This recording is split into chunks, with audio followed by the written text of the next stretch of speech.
11:35, April 11th. I'm spur of the moment embarking on a 10-mile hike with my trusty and furry friend by my side. No idea how I'm getting back to my car, but I'll worry when necessary. I'm going to complete these last 10 miles of Section D in California today. The beginning of this trail seemed a bit with RV park intrusion everywhere. The cries of fallen trees warned me that civilization's too close.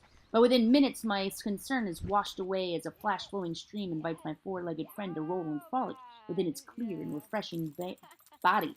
She looks at me and smiles. I think this is going to be a fun trip. I smile back. Onward and upward, it looks like we go. She stops to graze on grass like a cow. 12:09. We've gained at least 1,000 feet in so few minutes, and we're surrounded by this golden and purple fauna and rolling wheat-like grass.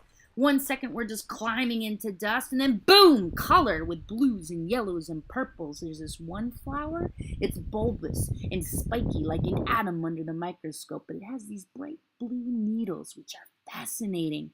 I am so busy looking at the colors. These mountains are usually brown and dusty and dead, and they're so alive from all the rain today, rehydrated and in bloom, full spring.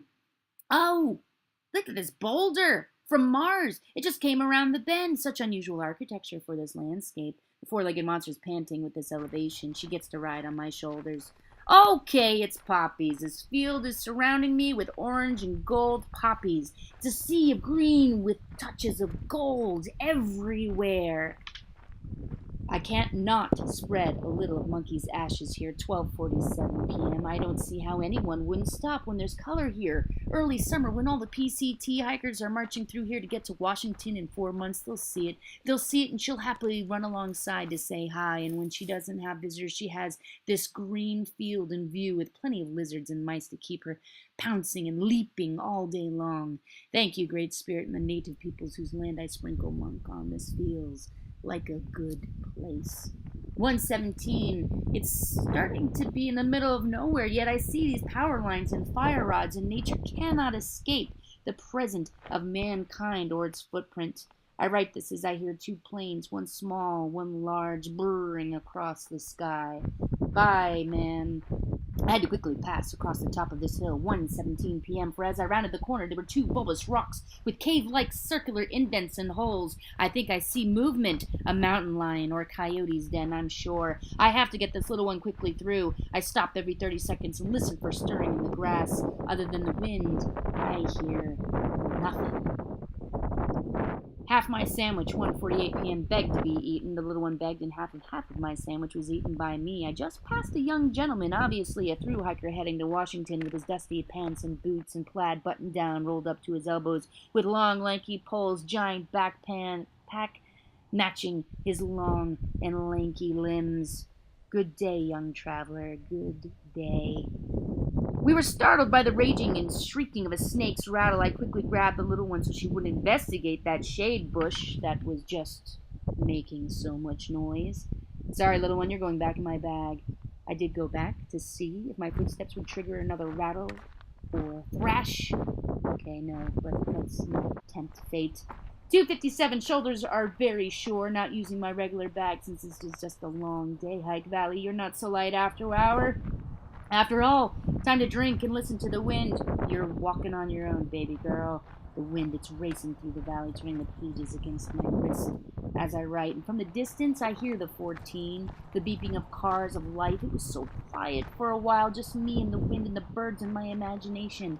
Plus the little one's tags jingling as she walks along. I can't forget that tinkle jingle. 3:41 p.m. For the past hour, I hear nothing but the highway while I'm surrounded by this foliage. It overpowers everything in me. And now I'm right next to it. I'm next to this stream. Trickle, trickle, the little girl's tip-tapping on the green streamed edge. This water is just slowly trickling away forever. Now, I'm not gonna lie. That tunnel, as I passed through under the highway, was creepy and slippery in the darkest part. My mind sees flashes of the zombie apocalypse. My mind sees flashes of being raped and killed and dumped here. That's what women think in structures like these, alone in these barren surroundings. I'm now through and staring at these giant bulbous rocks. Are they from Mars? Turns out they were used on the set of the original show Star Trek.